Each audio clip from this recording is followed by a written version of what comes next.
दोस्तों, आदाब, सलाम, नमस्कार।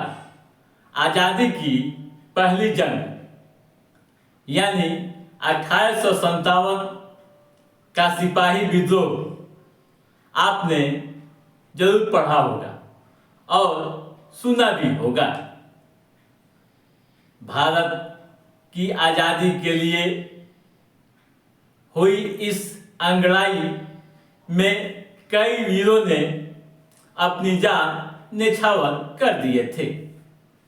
दोस्तों, इन्हीं में से एक थे Mangal Pandey.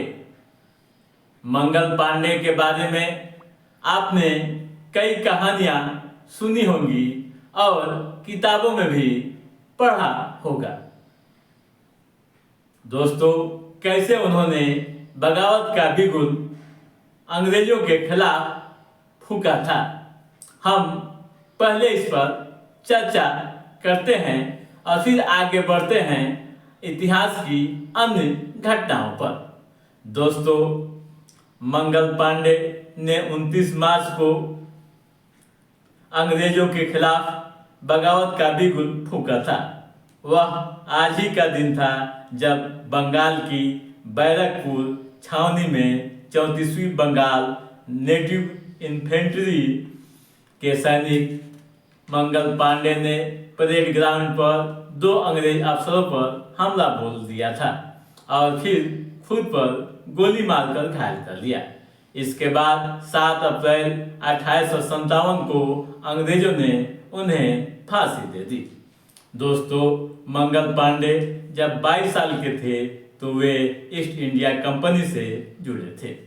East India company से जुड़े होने के बाद सबसे पहले उनकी नियुक्ति अकबरपुर के एक ब्रिगेड में हुई थी। अंग्रेजों के बीच रहकर धीरे धीरे उनका मन मिलिट्री सर्विस से भर गया था। सर्विस के दौरान एक घटनाक्रम ने उनका जीवन बदल दिया। दोस्तों, भारत में एक नई प्रकार की राइफल लॉन्च हुई थी। राइफल का नाम इनफील्ड था। राइफल का उपयोग आर्मी में किया जाता था। दोस्तों, राइफल के कार्ट्रिज पर जानवरों की चर्बी से गिरिज लगे होने की अफवाह उड़ी। कार्ट्रिज में गाय व सुअर की चर्बी लगाई गई थी। सैनिकों को राइफल के गिरिज लगी कार्ट्रिज को मुंह से छीलकर काटना पड़ता था। भारतीय सैनिकों को लगा कि अंग्रेज उनके धार्मिक भावनाओं के साथ खिलवाड़ कर रहे हैं। तभी मंगल पांडे ने ईस्ट इंडिया कंपनी की सर्विस से इस्तीफा देकर अंग्रेजों से बदला लेने का मन बना लिया और अंग्रेजों के खिलाफ लड़ाई में खुलकर सामने आ गए। तो दोस्तों, ये हुई मंगल पांडे के बारे में संक्षिप्त जानकारियाँ कि कैसे उन्होंने बगावत का बिगुल फूंका था। दोस्तों, और आगे बढ़ते हैं आज की महत्वपूर्ण घटनाओं पर। दोस्तों, दूसरी घटना बहादुर शाह जफर से जुड़ी हुई है। आप बहादुर शाह जफर को जानते हैं, अंतिम मुगल बादशाह थे। दोस्तों, आज ही के दिन यानी 29 मार्च 1859 ईस्वी को उन्हें अंग्रेजों ने देश से निकाल दिया था। उन्हें 1857 में आज़ादी की पहली लड़ाई में भागीदारी का दोषी पाया और अंग्रेज सरकार ने उन्हें रंगून जेल भेज दिया। जेल में ही उनकी मौत हो गई। दोस्तों, उनकी नज्म का वह शेर अभी लोग गुनगुनाते हैं और याद करते हैं जब जेल में बहादुर शाह जफर ने वो शेर, वो पंक्तियाँ लिखी थी। आप भी सुन लीजिए और याद कर लीजिए। कितना है बदनसीब जफर, दफन के लिए 2 गज जमी भी न मिली कूहे यार में। दोस्तों, 1857 में प्रथम स्वतंत्रता संग्राम में भारतीय सिपाहियों का नेतृत्व करने वाले बहादुर शाह जफर को हार का सामना करना पड़ा। 17 अक्टूबर 1858 को उन्हें मैकेंजी नाम के समुद्री जहाज से रंगून भेजा गया। इस जहाज में शाही खानदान के 35 लोग सवार थे। 17 अक्टूबर 1858 को उन्हें एक गैराज कैद किया गया, जहां 7 नवंबर 1862 को अपनी 4 साल की कैद के बाद जिंदगी को अलविदा कहते हुए आज़ाद हो गए।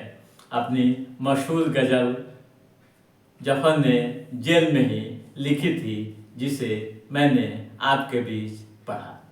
तो दोस्तों, ये हुई बहादुर शाह जफर के बारे में संक्षिप्त जानकारियाँ कि कैसे अंग्रेज़ों ने उन्हें रंगून जेल भेजा था। दोस्तों, और आगे बढ़ते हैं आज की महत्वपूर्ण घटनाओं पर। दोस्तों, आज ही के दिन 1798 ईस्वी में स्विट्जरलैंड गणराज्य बना था। दोस्तों, आज ही के दिन 1901 ईस्वी में ऑस्ट्रेलिया में पहली बार फेडरल चुनाव हुए थे। दोस्तों, आज ही के दिन 1943 ईस्वी में स्वतंत्रता सेनानी लक्ष्मण नायक को बरहमपुर जेल में फांसी पर लटकाया गया था। दोस्तों, और आगे बढ़ते हैं आज के इतिहास पर। दोस्तों, आज ही के दिन 1954 ईस्वी में भारतीय लोक प्रशासन संस्थान का उद्घाटन हुआ था। दोस्तों, आज ही के दिन 1967 ईस्वी में फ्रांस ने पहली बार अपनी परमाणु पनडुब्बी की शुरुआत की थी। दोस्तों, आज ही के दिन 1981 ईस्वी में पहली लंदन मैराथन नॉर्वेजियन इजेज सिम्पसन ने जीती थी। दोस्तों, और आगे बढ़ते हैं आज के इतिहास पर। दोस्तों, आज ही के दिन 1999 ईस्वी में अमेरिकी शेयर इंडेक्स डाउ जोन्स पहली बार 10,000 पार किया था। दोस्तों, आज ही के दिन वर्ष 2004 ईस्वी में आयरलैंड ने कार्यस्थलों पर धूम्रपान प्रतिबंध लगाने वाला देश बना था।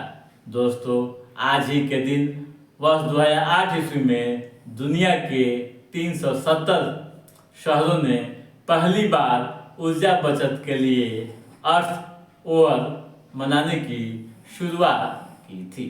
दोस्तों, आज ही के दिन 2010 ईस्वी में मॉस्को मेट्रो ट्रेन में 2 आत्मघाती हमले हुए थे, जिसमें 40 लोगों की मौतें हुई थी। दोस्तों, आज ही के दिन वर्ष 2011 ईस्वी में भारत व पाकिस्तान के बीच टेरर डेडलाइन तय की गई थी। तो दोस्तों, आज के इस एपिसोड में बस इतना ही। हमारा यह एपिसोड कैसा लगा आप लाइक और कमेंट करके हमें जरूर बताइएगा। यदि आपने हमारे चैनल को सब्सक्राइब नहीं किया है तो सब्सक्राइब भी कीजिएगा, ताकि ऐतिहासिक घटनाओं से संबंधित जो भी अप टू डेट है उसे हम समय समय पर आपके बीच पहुंचाते रहेंगे। तब तक आप अपने दोस्त को दिए इजाजत।